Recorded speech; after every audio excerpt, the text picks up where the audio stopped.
Hello, everyone. Hello. Welcome to my live at noon session. It's so good to be here today. I'm Kareen. I'm an accountant with many years of experience helping all business owners and mompreneurs manage their finances effectively. Excuse my voice at the moment. I am going through that air conditioner, AC type of thing. When you have your AC on super high because you just can't deal with the heat no more. But dive into a topic that affects so many of us, and it's all about why your budget is failing.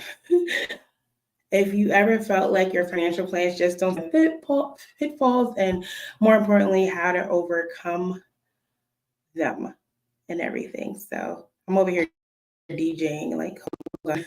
Give me a few seconds. I'm in a new space, so give me a second. New space, new place. I'm just trying to get around the system. But yeah, so that's definitely our topic. And we're going to explore, like, we're going to go over all these things. So the first thing I want to go over, let's talk about like the signs that your budget might be in trouble. Like, are you constantly overspending? Do you find yourself dipping into your business funds to cover personal expenses, or even vice versa? Like, maybe your personal expenses have to cover your business expense. And as an accountant, I see this often, and it's a clear indicator that something's off. Like, when this happens, that's like the biggest indicator. But don't worry, I've identified these issues, and identifying these issues is like the first step towards fixing them. This is like the first initial step. When you start noticing that you're spending, this is what we call cash flow management. Like, when you're managing your cash flow and you notice that you're spending, you have to dip into your business to pay for your personal to pay for your business, something's not right. Like, you have to figure out, readjust and rethink. So the first issue usually is one major reason budget fail is unrealistic expectations. Often we set goals that are too ambitious or not aligned with our actual income and expenses. For example, like cutting your marketing budget to zero might sound good in theory, but is it really sustainable for your business growth? Probably not. Instead, you want to set realistic and achievable targets that allow some flexibility for both your business and personal finance. So, as an accountant, I recommend doing a thorough analysis of your income streams and expenses to set these targets accurately. Transparent, like for me, I know I give out a lot of information when it comes down to me and when it comes down to accounting. Like, I realize I might do too much, and a lot of things go like through. Like, we are in the last year or so, we have like strengthened the income streams in our business, in the business that I do, that we noticed that after doing our analysis, we noticed that we were giving out a lot of time. Like, my calendar was filled up with a lot of free appointments and things like that. So we noticed that we are giving a lot of information to people, our clients or whoever, and realized that that's probably where we were spending a lot of money. And it wasn't even actual money we were spending. Like, we were just giving value in a place, we were losing value in a place that we can gain value. So when you're looking at this analysis, you're going to see, okay, if I'm doing this, and a third, is there a way I can capitalize on this to make more money or something like that? So that's something that we had noticed in our firm. I also noticed that I can't be more forefront. Like, I had to step away because if you come to me and you ask me one question, I'm going to give you all the information, all the tea, and like in the last 2 minutes. Like, you gotta do it this way. So, like, if I was a doctor, I would give surgery right there and then. But we all know that's not how you're supposed to do it. So that's how I do with my expertise. So you want to make sure when you do these income streams and you do this analysis that you're setting these targets accurately. You want to make sure it's accurate. If it's your industry, if it's what you need for you, your personal everything. You want to make sure you're doing that. So the next thing is lack of tracking and adjustments. That's another common issue, is not tracking your spending regularly. If you don't know where your money is going, how can you manage it effectively? So that's where you're gonna like Facebook is going down, or even a simple spreadsheet to keep an eye on your expenses. As you know, guys, I'm gonna say use QuickBooks. Automate this process as much as you can. Automate it, but what I need you to do is actually take a look at it. So, as an accountant, I can't stress this enough: the importance of regularly reviewing and adjusting the budget. So, you do a budget. Everybody says, "Okay, it's time for me to do my budget at the end of the year." That's when you do your budget at the end of the year, beginning of the year, but you have to review it throughout the year. So life happens, especially when balancing a business and family. And your budget should be a living, breathing document. So it has to be able to be adjusted to change it. It has to adapt to changes. If I was to have a budget, for instance, we all know me. You know what I've been going through. I'm a mom of four. I started off my business with one child, and then by the end of 2023, we had four babies, right? So if you had a budget and say it was like a 5-year plan budget, and you did not have a budget for maybe having more children or something like that, or in any event, like I was just telling one of my friends at church yesterday, um, Crown Jewels, the owner of Crown Jewel, I don't really have a budget when it comes to my babies, but I need to have a budget when it comes to my children, because it's like if they tell me something like, "Oh, my son's like, oh, I need a football camp," all right, let's just $4,000, $7,000, whatever, throw it out. Let's just do that. But in reality, I do have a budget basically for that, because my kids have like their own little money. I put money away for that. Like it's just a little thing where I can put all the money in there and I can spend crazy over that. I don't really have to think about it, but it's not going to affect all my other pools of things. It won't affect the business. It's not going to affect other places. But basically, when you are doing your budget and things like that, you're going to want to make sure, if you do, you know who you are. Like you know, if you know you cannot control putting money away for paying things for your kids. If you spoil your kids, it's okay. I'm a spoiled baby. I was spoiled my whole life. If you're going to spoil your kids, make sure you have a lot of money in that spoil the kid account. So you want to make sure your budget is fit for that. Like if you're spoiling children, make sure your budget fits to be able to spoil your children. Okay, if your children are, as long as they're not spoiled rotten, but if your children are expecting to be spoiled, make sure you have the money for those babies. Another thing is, ignoring irregular expenses is another pitfall. There are costs that occur monthly, but can throw your budget off track. Like I just said, football games coming around. I mean, that's annual. But like there's an annual subscription for business tools. To handle this, set aside a small amount each month into a separate fund for these unpredictable expenses. Planning for these irregular expenses can prevent them from becoming budget busters. We all know what budget busters are.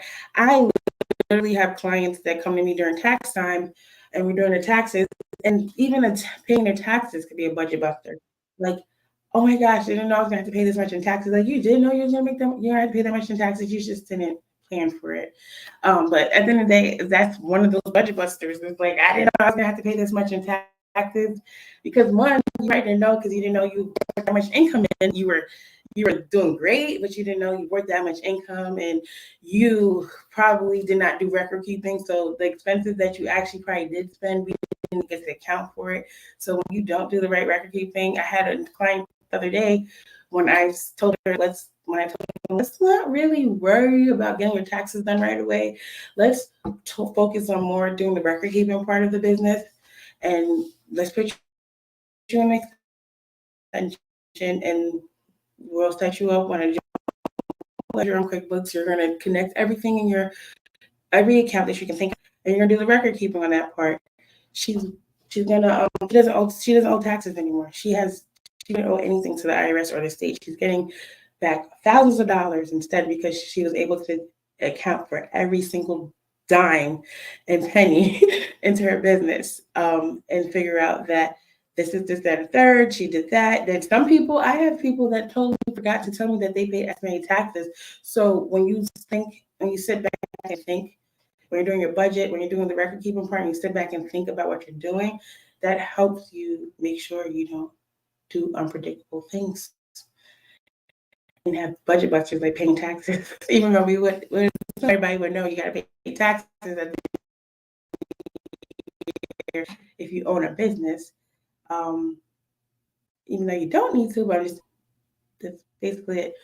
Don't underestimate the importance of an emergency fund. This is your financial safety net of unexpected events like medical emergencies or unexpected business expenses. Without this buffer, any loss can derail your budget completely. You're able to save at least 3 to 6 months expenses, both for personal and business needs.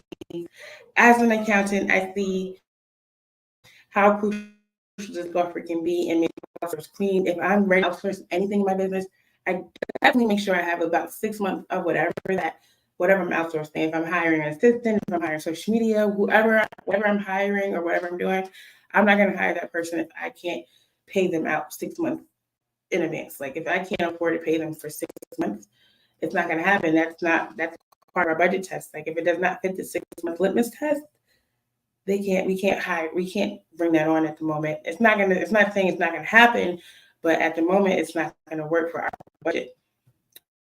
Um, this is the next one. So the next one is let's talk about emotional spending. Retail therapy might feel good in a moment. I don't know how people have retail therapy. I get anxiety from retail or your budget. Try to identify the triggers that lead to emotional spending and find healthier ways to cope, like maybe taking a break with your family or focusing on a hobby. For business owner, avoid making impulsive purchases for your business without a clear plan or ROI analysis. As an accountant, I often advise my clients to make informed, data-driven decisions to avoid unnecessary expenditures. Like if you're going to make a purchase of anything, for instance, we all get look at your DM. You're getting sales pitched to you on LinkedIn, Instagram, every time somebody's coming with you with the next new thing, the next shiny object, and you probably really didn't need it. You probably do need it for your business, but you probably don't really need it. So let's say somebody says, okay, even if I come to you, like, oh, let me do your accounting, maybe sit on it for a month or two or whatever, and realize and see if you need it. Like, okay, it's the month or two. Um, Let me announce my budget. Let's see if I can afford this thing for the next 6 months. Also, what happens if I don't use it? Like, try to figure out other avenues. Also, if you are looking into something, you probably want to get some different, I work for the library. We always have to get free bids in. So you want to also make sure you have 2 other options before you decide which option you're going to go with, especially in business. It's even that, but you want to make sure you're looking at 3 different options. Maybe if you can look at a free one. One of the options is what happens if I do it myself? Figure out how much you're worth. If you're worth $300 an hour, like I tell my husband all the time, I'm like, listen, when he gets mad with laundry, and I'm like, listen, I'm $250 an hour. If I do the laundry, it takes 3 hours. That's $750. Who wants to spend $750 on laundry? I'd rather just spend $1.80 a pound. So those are things that you want to think about. Like you're gonna figure out. You want to do that quick analysis. If I do it myself, it's gonna cost this. If my assistant does it, she might. If my assistant's capable of doing it, take some time out to train and do whatever else we want to do. Or if we hire somebody else, maybe you can even find somebody that might be more money. But when you actually look at that proposal, like compare it to 2, you realize you're getting more from that person that actually is a lot more than the person that proposed this, whatever it is, accounting, marketing, whatever. You want to make sure you are definitely being very, very, very detailed and looking at everything with a third eye. So when you're doing your business, you look the 2 eye. I don't use my heart. I use my brain. I use the numbers when I'm making decisions. If I went with my heart, I would be hiring almost everything that passes by. But I don't do that. So what can you do to fix a failing budget? Start by setting, hey Hayes, Hey, Brightwater Properties. Hey, HT. How are you guys? So start by setting realistic goals, track your spending, account for irregular expenses, build an emergency fund, and be mindful of emotional spending. Like especially in business, like if you're getting overwhelmed, like I know you're overwhelmed and stuff with certain things. Yes, you are overwhelmed, but think about it, go over it. Like for instance, things happen. Like we're in business, it's the craziest roller coaster ever. Like, like I don't understand. Like this is crazy. It can lead you to do so many different things. But don't want to focus on emotions. Like you want to make sure you're going based on the numbers. Numbers don't lie, number one. And you want to focus on what's going to be the best thing for you and the business at the end of the day. So budgeting isn't always easy, especially when you're juggling a business and family. But with these strategies, you can take into your finances. Remember, as an accountant, I'm here to help you navigate these challenges and set you up for success. The best thing of having an accountant or consultant come in, we're coming in with fresh eyes and we're coming in without the emotions. So we can definitely give you that's your third eye, give you that third eye view for you and help you with your budget, help you set up certain things, um, give you the real like that's not working for me. Like that's not gonna work. But thanks for joining me today. If you found this video helpful, don't forget to like, share, and subscribe for more tips on managing your finances. But have a wonderful and awesome day. Be very productive this week. I know we're very busy. I don't like the word busy, but be very productive and happy budgeting, everyone. Have a good one. Bye.